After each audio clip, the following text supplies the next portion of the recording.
You're listening to Financial Advisor Marketing, the best show on the planet for financial advisors who want to get more clients without all the stress. You're about to get the real scoop on everything from lead generation to closing the deal.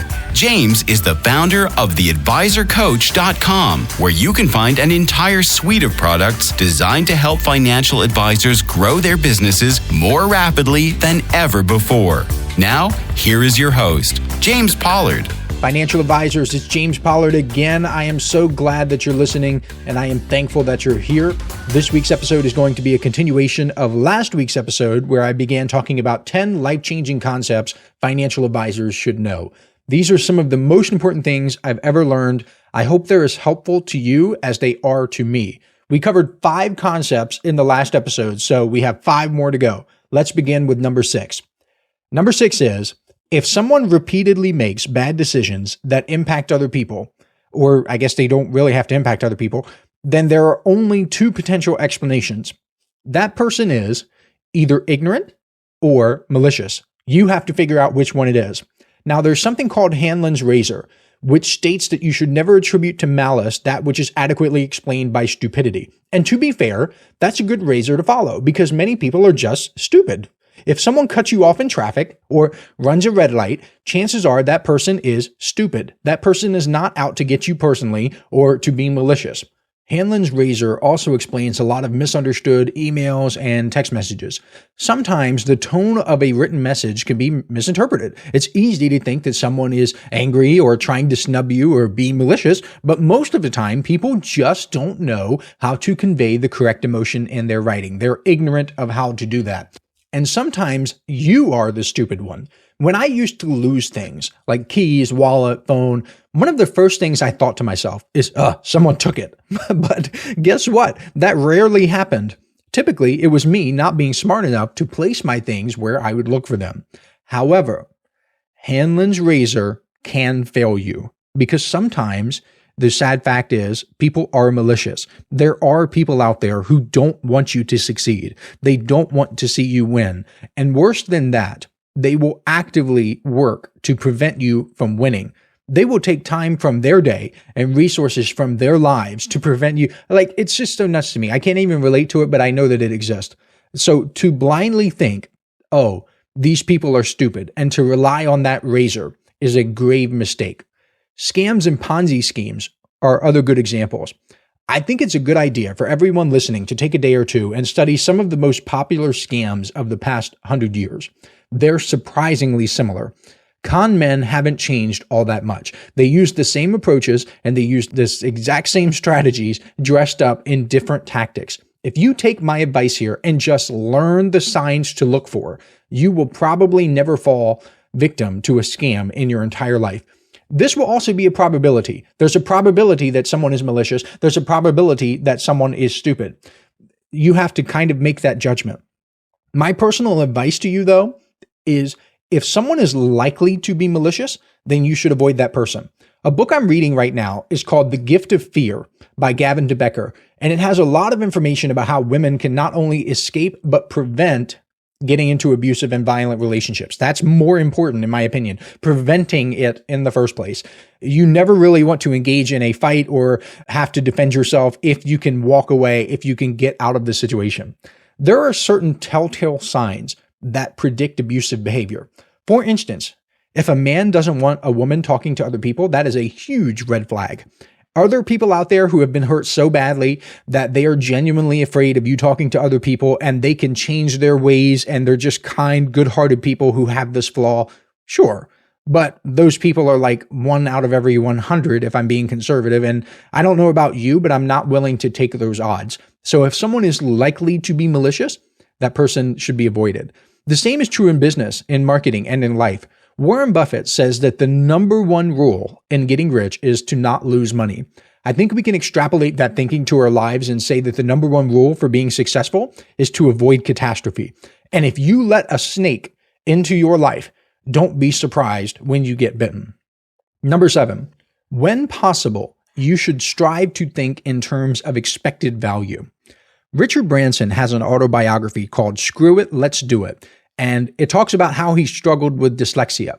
dyslexia made math difficult for him. And there are lots of kids who have dyslexia. They struggle with reading. They struggle with math. It affects kids in different ways. But Richard Branson realized that business success required him to get comfortable with numbers. So he worked hard at it. He taught himself, and he used those skills to catapult himself to massive success in business. I tell you that because you might think that despite being a financial advisor, you don't like doing math. That would be strange to me, but maybe you just let the financial planning tools do everything for you. But believe it or not, you can pull out a calculator and answer a lot of important questions about your life. I actually use expected value to explain to financial advisors why they should subscribe to my Inner Circle newsletter. I use it as a strategy. I'm just being transparent with you. This is how I explain it to them. What are the odds that you will learn something, for example, from a single newsletter issue that will make you $10,000 over the course of your career? What are the odds? 90%, 50%, 10%. Let's be extremely conservative and say that the odds of that happening are only 2%. Well, if that is the case, then the expected value of each newsletter issue is $200 because 2% of 10,000 is 200. That also means the expected value is more than double the investment of $99 per month, even with these ultra conservative estimates. Let's do another example because, honestly, 10,000 is a big number. Sometimes people struggle with it like, oh, $10,000 from one newsletter. Like, I don't know, can I get 5 clients or can I get 3? Or it's far more likely that I can help you get just 1 extra client per month over time with all of the tweaks and the little tidbits and details inside the newsletters that you will just implement into your business over the course of years. That's not a bold promise, is it? It's not like I'm promising you the moon and the stars and everything, just 1 client per month. Next, we'll assume that there is only a 10% chance of that happening, meaning there is only a 10% chance that I can help you attain the marketing skills and set up the systems that can get you 1 extra client per month. So that's extremely conservative as well. Even then, the expected value of the newsletter can be calculated based on how much you make per client. If you make $3,500 per client, the expected value of each newsletter issue is $350 because 10% of $3,500 is $350. Many people have told me that I'm one of the best salespeople they have ever seen. They think I'm selling all the time, and I kind of sort of am. But truth be told, I'm not that good of a salesperson. What I do is I put a logical argument in front of financial advisors with a smidgen of emotion mixed in and let the financial advisors reach their own conclusions. Because any advisor who can't see that getting $350 in exchange for $99 is a good deal shouldn't be a financial advisor in the first place and isn't a good fit for me. I like to work with people who can do math, who can think logically, and who know good deals when they see them. I also use expected value a lot when thinking about which marketing campaigns to create and which ones to scale if I have limited resources. For example, let's say that I can spend my time going to an event or doing something in person with financial advisors.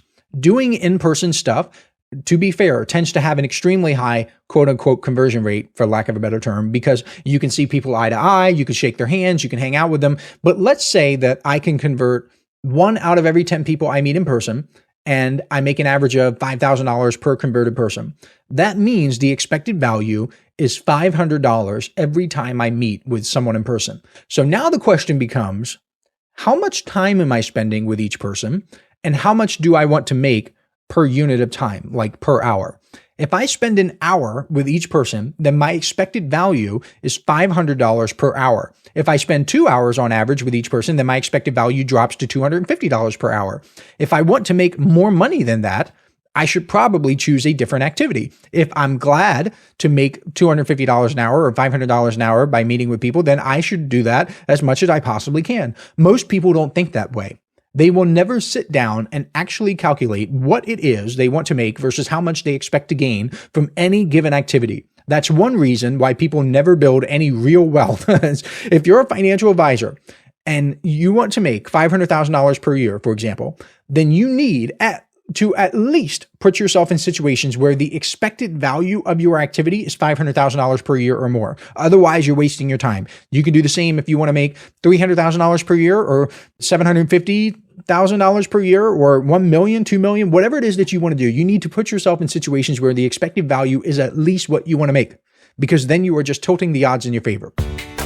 Hey, financial advisors. If you'd like even more help building your business, I invite you to subscribe to James's monthly paper and ink newsletter, The James Pollard Inner Circle. When you join today, you'll get more than $1,000 worth of bonuses, including exclusive interviews that aren't available anywhere else.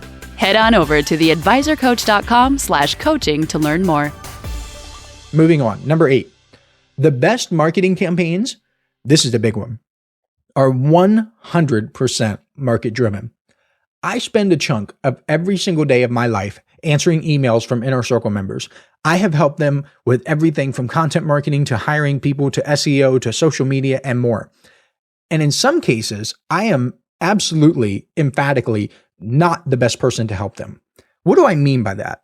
Well, sometimes financial advisors will ask me specific questions about what they should say on their websites or what they should post about on social media. And I can give them strategies. For instance, telling stories is a great email marketing strategy. It is a great social media strategy, but I can't tell them which stories to tell. That must come from the niche you're trying to target. A while back, I did an episode talking about how following marketing formulas can be dangerous. Because while formulas help you establish a solid baseline, they will almost always fail to get you to elite status. Because the elite status in marketing, where you absolutely crush it and dominate and just make tons of money, that comes from your market. I'll give you an example. A good strategy for writing headlines and subject lines is to ask a question. That's the formula. I love question-based headlines, and I use them all the time in my social media posts, my online ads, and so on. Yet the actual question itself must come from your market. If you're a financial advisor who works specifically with retirees, then the question you use in your headline will be different than the question someone else uses. Some of the biggest winners I've ever seen have been question headlines about big changes in certain niches. Let's say that there's a new law or a regulation coming out that will affect people in the agriculture industry. You could run an online ad that says, "Are you prepared for the upcoming regulation about ABC? Are you prepared for the new law AB2, SB1, whatever it is?" That is something no generalist financial advisor can copy because it is specific to the market. This is another reason why I say that niche marketing makes everything easier, because even when you serve a niche market, you begin to do market research automatically. It just happens. You begin to notice what your market is thinking. You begin to notice what they're feeling, and you can use that material in your marketing. You begin to get ideas for emails and social media posts and blog articles and webinars and things that other advisors can't use. It's not that they shouldn't use or might not use. They cannot use it if it's not their niche. And that is a huge competitive advantage. I think the worst thing that a financial advisor can do is to look at what other advisors are doing and try to copy that. That is so dumb. So dumb. I hate it when financial advisors come to me and say that they think they should be doing something because another financial advisor is doing it. Like you're in New York targeting retirees and you see this person in Oregon doing this strategy with this market that's not even the same as yours, and the goals aren't the same, and you're not making the same amount of money. It's absolutely insane. We don't do this in any other areas of our lives. Imagine a man is going through a rough patch in his marriage. Would you recommend that this man go out and ask a bunch of other married men what he should do? If you answered yes, you're probably part of the problem. You're the one making this mistake. My answer is obviously no. Of course not, Dumbo. The man should go directly to his wife and figure out what the problem is. What does his wife want? So unless you're trying to impress other financial advisors and give them what they want, you should focus on your market and giving your market what your market wants.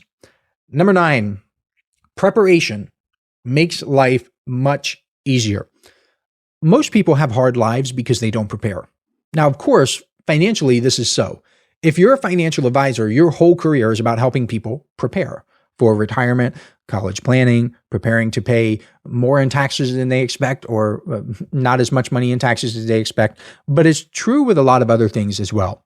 A few years ago, in one of my newsletter issues, I wrote about having a fire extinguisher on every floor. I don't even remember the details. It was in a bonus, and I just mentioned things that you should have. And I think I just said, hey, have a fire extinguisher on every floor. It seemed like common sense to me, but it wasn't to everyone else. One Inner Circle member emailed me and told me I prevented his house from getting burned down because I helped him prepare. And I talked about this in a podcast episode back in the early days of the podcast. It was so crazy. His house would have burned down had I not helped him prepare. Do you have emergency rescue equipment? Do you have stuff around your house that can prevent a catastrophe? I know a lot of people get up in arms, pun totally intended, about firearms, but do you have a firearm on every floor of your house ready to go? Let me be real with you. I have family members who were brutally murdered because they couldn't defend themselves. Do you have a way to break a car window if necessary? Let's say your car goes off a bridge and you're sinking in the water. Do you have a way to cut off your seatbelt? Do you have a way to break the window? If you see a dog in a parking lot that's about to die because it's super hot, do you have a way to get through that window? Do you have a first aid kit in your car? Preparation can get you through calamity without being destroyed. If there's a fire, you can stop it. If there's a home invader, you can stop the threat. You can survive. You are preventing catastrophe. You must also prepare to win. You must prepare for success. I think too many people drift through life thinking that success happens accidentally, that maybe today's the day that success is going to fall from the sky and land on my lap. It doesn't work that way. I think if we honestly looked at our lives, we would come to the conclusion that many of the obstacles and challenges we faced were because we didn't prepare enough or we didn't prepare at all. And number 10, the last life-changing concept I think all financial advisors should know is there are different forms of happiness. Daniel Kahneman talks about happiness on two levels, memory and experiential. Experiential happiness refers to the positive feelings or emotions that we experience in the moment. It is the joy we feel while engaging in an activity rather than the satisfaction or pride we might feel when reflecting upon it later. This kind of happiness is immediate. It's visceral. It's an experience. It's the pleasure of a good meal, the joy of a conversation with a friend in the moment, or just being content while you walk in the park.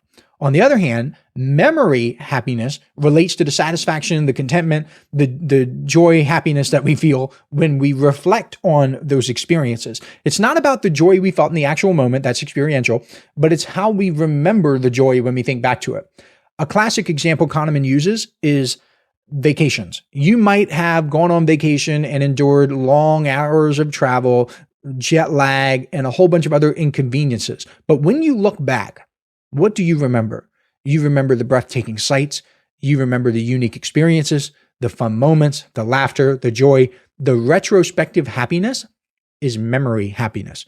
The reason I'm sharing this with you is because you can actually systematically, intentionally, and purposefully increase the happiness you feel throughout your life by doing two things.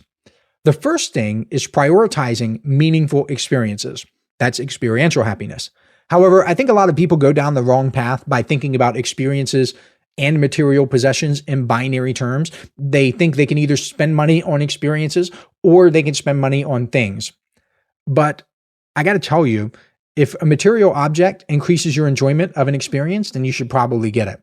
Living in a bigger house and a prettier house, a better house, a safer house, a more comforting house will help you create better experiences with your family than living in a cramped, damp, dank apartment. So don't be too quick to cast aside material objects as being irrelevant to happiness, because they are not. The second thing you can do to systematically, intentionally, and purposefully increase your happiness is to capture moments. Document your experiences. Write in a journal. Take photos. These things can help you revisit memories and cement them in your consciousness, and you always have them. I know a guy who writes a journal entry every single month for his children. It's just a few paragraphs about what he did, what's going on in his life, and how he's feeling. When the children are adults, both he and them will be able to read it and appreciate it. He'll get to relive all of those memories and he'll be able to cherish them. That's powerful stuff, man. Make sure you document things along the way. I don't think I've ever met a single person who has told me, I regret taking so many photos of my children. Or I wish my wife and I didn't do so many amazing things together. Really think about that. All right, that's all I have for you this week. Next week, I'm going to explain how I got 19,030 views on YouTube in my first 28 days on the platform. It's going to be a good episode. You don't want to miss it. So I'll catch you next week. This is thepodcastfactory.com.